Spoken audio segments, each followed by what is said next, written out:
Au nom du Père et du Fils et du Saint-Esprit, Amen. La paix de Jésus soit dans votre maison, sa paix et sa joie. Alléluia. J'espère que vous allez bien, que vous êtes dans la paix et la joie de Jésus. Amen. Nous lisons le Saint-Évangile selon saint Matthieu. On était sur saint Marc depuis des semaines et nous voilà que nous continuons avec saint Matthieu. Que ta parole, ô Jésus, rentre dans mon esprit, que ma bouche proclame ta parole et que mon cœur l'accueille. Amen. Saint Matthieu, chapitre 25, versets 31 à 46. Lorsque le Fils de l'homme viendra dans sa gloire, accompagné de tous les anges, il s'assiera sur le trône de gloire, le sien. Toutes les nations seront amenées devant lui. Il séparera les uns d'avec les autres, comme le berger sépare les brebis d'avec les chèvres. À sa droite, il rangera les brebis et à sa gauche les chèvres. Alors le roi dira à ceux qui sont à sa droite, « Venez les bénis de mon Père, prenez possession du royaume qui est prêt par vous depuis la création du monde. Car j'ai eu faim, et vous m'avez donné à manger, j'ai eu soif, et vous m'avez donné à boire. J'étais étranger, et vous m'avez accueilli, sans vêtements, et vous m'avez habillé. J'étais malade, et vous m'avez visité. J'étais en prison, et vous êtes venus vers moi. » Alors les justes lui demanderont, « Quand donc, Seigneur, t'avons-nous vu affamé pour ainsi te nourrir? Quand t'avons-nous vu assoiffé et t'avons-nous donné à boire? Quand t'avons-nous vu étranger et t'avons-nous accueilli? Quand étais-tu sans vêtements et t'avons-nous vêtu? Quand avons-nous vu malade ou en prison et sommes-nous venus à toi? » Et le roi leur répondra, « En vérité, je vous le dis, tout ce que vous avez fait à l'un de ces petits qui sont mes frères, c'est à moi que vous l'avez fait. » Puis il dira à ceux qui sont à sa gauche, « Retirez-vous de loin de moi, maudits. Allez au feu éternel qui a été préparé pour le démon et pour ses anges. Car j'ai eu faim, vous ne m'avez pas donné à manger, j'avais soif et vous ne m'avez pas donné à boire, j'étais étranger, vous ne m'avez pas accueilli, sans vêtements et vous ne m'avez pas habillé, malade et en prison et vous ne m'avez pas visité. » Tous alors protesteront, « Seigneur, quand avons-nous vu affamé ou assoiffé? Quand avons-nous vu étranger sans vêtements, malade et en prison sans te porter secours? » Et lui leur répondra, « En vérité, je vous le dis, si vous ne l'avez pas fait à l'un de ces petits, c'est à moi que vous ne l'avez pas fait. » Alors ceux-ci iront au châtiment éternel et les justes à la vie éternelle.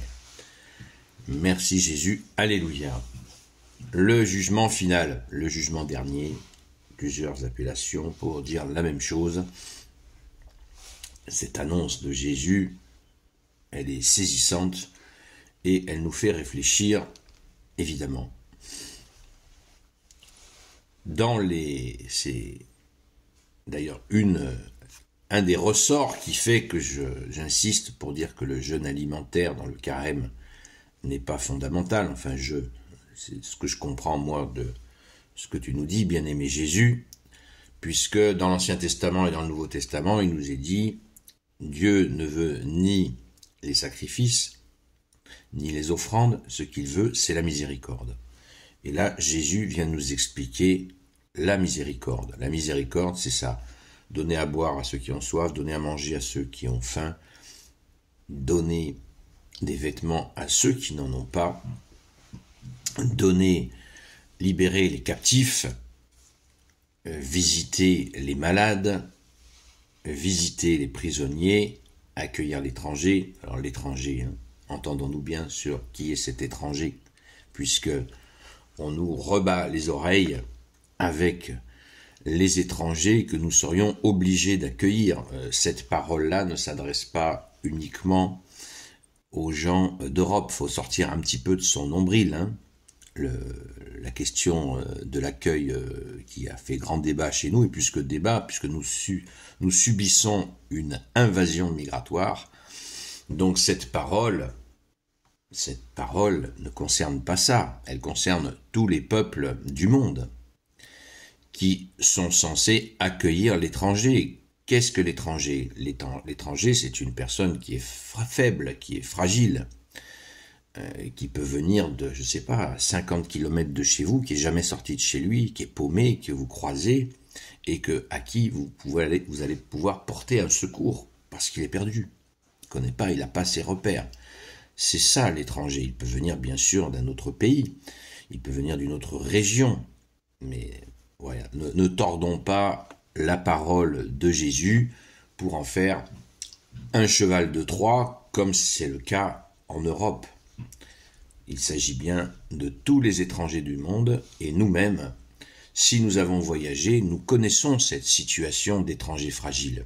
À moins que nous ayons voyagé en fourgon blindé ou dans un car climatisé avec des guides, etc., etc. Tous les gens qui ont voyagé, par exemple, sac au dos, savent bien cette situation, cette fragilité de l'étranger. Vous êtes seul, sans repère, personne à qui appeler pour tout de suite au secours. On s'en remet, quand on voyage ainsi, on s'en remet à la providence, qu'on en soit conscient ou pas. Merci Jésus pour ta divine providence. Je reviens au sujet, j'ai fait une petite parenthèse parce que c'est tellement désagréable d'entendre des torsions de la parole de Jésus pour justifier des attitudes politiques qui ont des vues extrêmement ténébreuses, notamment pour culpabiliser certaines populations par rapport à d'autres. Je ferme la parenthèse. Retenons, par exemple, qu'est-ce que Jésus préfère? Que nous jeûnions. Je ne suis pas en train de dire que le jeûne est interdit, proscrit, puisque Jésus a dit comment il fallait le faire. Mais attention à ce que l'orgueil ne saisisse pas notre jeûne, comme disait un prêtre à un ami. Très belle parole. Qu'est-ce que Jésus préfère?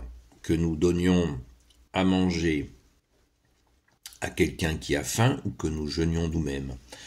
Sur la route, nous croisons quelqu'un avec qui nous étions froissés, avec qui nous avions eu des tensions. Eh bien, qu'est-ce que Jésus préfère? Cet ennemi, on va dire, vous dit je t'invite à manger un petit morceau ensemble afin qu'on se réconcilie. Et qu'est-ce que vous allez lui répondre? Ah non, je jeûne là. Bonne journée. Non. La miséricorde, c'est quoi? Mais c'est ça. Il est bien plus important de se réconcilier que de poursuivre un jeûne si on a une occasion comme celle-là. Et c'est vrai dans bien des domaines. Quand on dit donner à manger, donner à boire, enfin quand on dit, pardon Jésus, c'est toi qui dis, donner à manger, donner à boire, c'est bien sûr physiquement, comme dit Saint Jacques, dans la lettre de Saint Jacques, quand quelqu'un a faim, on ne discute pas, on ne prie pas pour lui, on lui donne à manger. C'est la priorité, il a faim, il faut le nourrir. Donc, c'est aussi le nourrir. Jésus nous dit, mon corps est une vraie nourriture, mon sang est une vraie boisson. Donc nous devons bien sûr transmettre l'évangile jusqu'aux extrémités de la terre. Tout le monde est invité, et tous les baptisés sont invités à transmettre l'évangile, pas n'importe comment bien sûr, mais le faire de bon cœur. Cela nourrit, c'est la plus grande des nourritures. Visiter les malades, pas la peine de faire un dessin, tout le monde aura compris. C'est tellement important de penser à ceux qui souffrent. On peut les visiter très facilement en priant pour eux. Et oui, puisque Jésus a dit, à chaque fois que vous le faites à un de ces petits, c'est à moi que vous le faites. Cette notion de petit, d'ailleurs, elle mériterait d'être creusée. Parce qu'il s'agit vraiment des gens fragiles, vous voyez. Jésus est très attentif aux gens particulièrement fragiles, et nous devons bien sûr être hyper, non pas hyper fragile, mais hyper solide pour venir en aide à ces petits que Jésus mentionne. Voilà le programme. Vous voyez qu'il n'est pas question de religiosité là-dedans. Je ne suis pas en train de dire qu'il faut se détourner de la religion catholique. Bien sûr que non, puisque c'est Jésus qui l'a fondé lui-même, et c'est un bonheur que d'en faire partie. Mais justement, quand on est catholique, on met en pratique cette feuille de route. Moi, j'aime bien appeler ce que dit Jésus là, j'aime bien appeler ça la feuille de route. Oui, la feuille de route de notre comportement. Parce que nous pouvons assez facilement glisser dans la religiosité. Nous en avons un exemple absolument significatif avec cette histoire de carême alimentaire. Là, on tombe dans la religiosité. Ah, j'ai cassé mon jeûne. Ah, mon carême est foutu. Ah, c'est n'importe quoi. Ce qui nous est demandé, c'est un jeûne de nos addictions, un jeûne de nos mauvais comportements, un jeûne de déposer, un jeûne de nos mauvaises attitudes. Si je suis quelqu'un qui juge les autres, eh bien, je vais supplier Jésus pendant 40 jours de me guérir de ce jugement. Et je vais aller, si Jésus me donne la grâce de guérir mon cœur du jugement, eh bien, je vais aller fêter Pâques, la résurrection de Jésus, en étant libéré de ce défaut. Et s'il faut un deuxième carême pour continuer sur ce chantier-là, ou un troisième carême, eh bien, pourquoi pas. Et la victoire sera au rendez-vous, puisque Jésus est dans l'affaire, si nous lui demandons, bien sûr. Voilà, donc, nous avons la feuille de route. Donc, pas de religiosité, genre en mode je me montre, oh là, je prie, je jeûne, regardez comme je jeûne, regardez comme je prie. C'est pas ça du tout. Ah, se vanter d'aller à la messe, il y a dire je vais à la messe, tranquille, et puis il y a aussi, dans certains milieux, se vanter d'aller à la messe. On ne se vante pas d'aller à la messe. C'est une joie d'amour, de rencontre de Jésus, de remerciement. C'est un bonheur, on ne se vante pas de cela. On le dit naturellement, bien sûr, on ne va pas en rougir, évidemment. Maintenant, on passe. Désolé pour ceux qui sont allergiques aux vidéos un petit peu longues, mais là, l'affaire est tellement importante. C'est tellement important. On passe maintenant à la question de, voilà, ceux qui ne l'ont pas fait. Ceux qui n'ont pas réalisé cela, Jésus leur promet le feu éternel, l'enfer, pour ne pas le dire. Alors certains diront, oh là là, c'est horrible. Ben oui, mais le problème, c'est que, pourquoi certains disent, mais quand est-ce que Jésus revient? Quand est-ce que Jésus revient? Quand est-ce que Jésus revient? Mais c'est que, pourquoi Jésus ne vient pas immédiatement? Parce que il veut du temps, il veut récupérer le maximum de ses enfants. Et oui, c'est ce qu'il souhaite.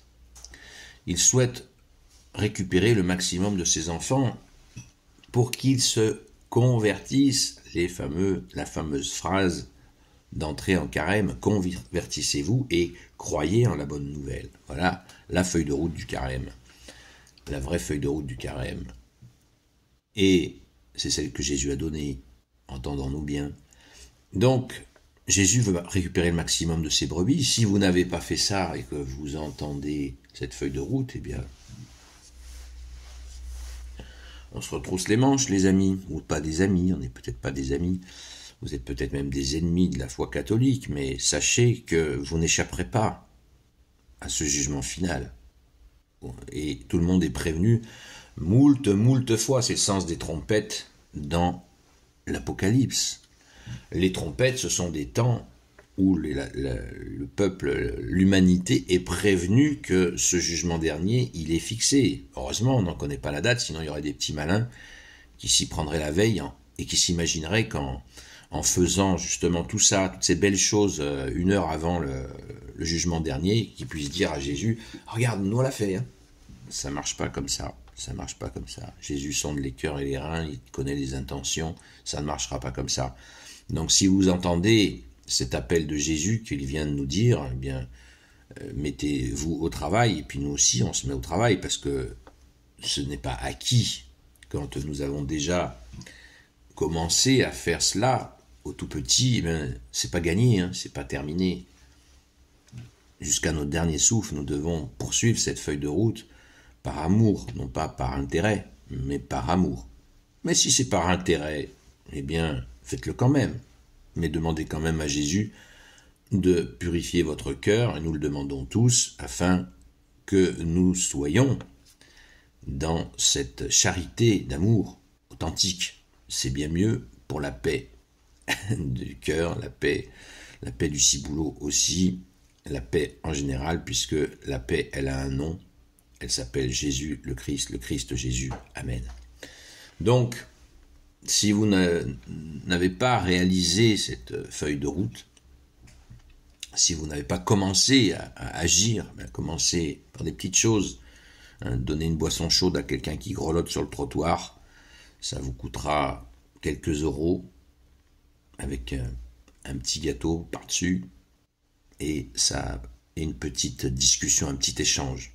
Parce que la personne qui reçoit, elle aime bien qu'on lui parle. Je parle d'une personne authentique. Soyons prudents quand même, il y a des gens qui sont sur le trottoir et qui font la manche et qui sont des escrocs, qui sont plus riches que beaucoup de personnes, bien plus riches que des personnes qui leur viennent en aide. Donc il faut prier, demander à Jésus si c'est la bonne personne à qui je peux venir en aide. Donner un casse-croûte à quelqu'un qui a faim, et y compris en lui demandant ce qu'il souhaite. Oui, puisque quand vous entrez dans le magasin pour prendre un casse-croûte à quelqu'un, vous savez qu'il y a plusieurs types de casse-croûte. Eh bien, on se fait serviteur. Alors certains disent « il n'a qu'à manger ce que je lui donne !» Non, s'il y a le choix, pourquoi agir comme ça? Vous n'aimeriez pas, vous? Jésus nous dit « Fais aux autres ce que tu voudrais qu'on te fasse. » Vous le servez, vous mettez au service, vous avez le choix, ça ne vous coûtera pas plus cher, peut-être 50 centimes, 1 euro de plus, selon la différence de casse-croûte. Mais c'est bien que vous faisiez ça, justement. Ouais, je lui donne le choix. Je me fais son serviteur pendant un instant. Et en même temps, c'est ce que je fais à Jésus. C'est ce que Jésus vient de nous dire là. Donc, vous voyez, c'est beau, c'est puissant. C'est très, très puissant puisque ça monte jusqu'au trône de Dieu. Ces gestes-là montent jusqu'au trône de Dieu. Est-ce que vous réalisez, est-ce que nous réalisons cela? C'est ce que Jésus est en train de nous dire. Donc, les malades, un coup de fil, tu as besoin de quelque chose, hein, du concret et encore du concret. Visiter les prisonniers, là, ça mérite quelques explications. Parce que, est-ce que c'est les prisonniers uniquement qui sont derrière les barreaux? Est-ce que il n'y aurait pas un lien avec les addictions? Les gens qui sont coincés dans des addictions, est-ce qu'on les laisse crever dans leurs addictions? Pardon pour l'expression, ou est-ce qu'on va essayer de les aider, ne serait-ce que par la prière, comme pour les malades? On peut prier pour eux et les aider. Il faut demander à Jésus si on peut le faire, ou trouver la moyen de quelqu'un qui peut les aider. Les prisonniers des addictions, dois-je en dresser la liste? Non, les addictions, ne nous cachons pas derrière notre petit doigt. Je vais peut-être pas tarder à la produire, cette liste d'addictions, parce que comme ça, pour le carême, ça pourra peut-être rafraîchir la mémoire à ceux qui se cachent derrière un jeûne alimentaire uniquement. Voilà. Donc, mais pas pour les, je ferai pas ça pour être désagréable, je ferai ça parce que vraiment c'est nécessaire. Merci Jésus de nous aider à mettre en pratique cette feuille de route. Vous voyez, retroussons-nous les manches, nous avons du travail, et quel bonheur, parce que ce travail, c'est le salaire, c'est le même pour tout le monde. Comme dans les ouvriers de la dernière heure, c'est la vie éternelle. Voilà le salaire de ce travail. Merci Jésus, alléluia. Merci Jésus de faire de nous des ouvriers de toi, bien-aimé Sauveur, alléluia. Gloire au Père, au Fils et au Saint-Esprit, maintenant et toujours, et pour l'éternité. Amen. Ô Jésus, toi qui peux tout et qui portes tout, toi le Sauveur, toi l'Emmanuel, je te confie toutes celles et ceux qui regarderont cette vidéo, ainsi que leurs proches, selon ta seule volonté, ô Jésus. Sainte Marie, Reine des cieux, toi l'Immaculée Conception, toi qui écrases le serpent, toi qui es la lune sous tes pas, toi notre Mère, Notre-Dame, Saint Joseph, toi le juste et le saint, toi le sage, toi la terreur des démons, toi le saint gardien de la Sainte Église catholique apostolique, Sainte Marie-Madeleine, notre chère Sainte Patronne, et vous, tous les saints et saintes amis de Jésus, je vous confie toutes celles et ceux qui regarderont cette vidéo, ainsi que leurs proches, selon ta seule volonté, ô Jésus, à très vite.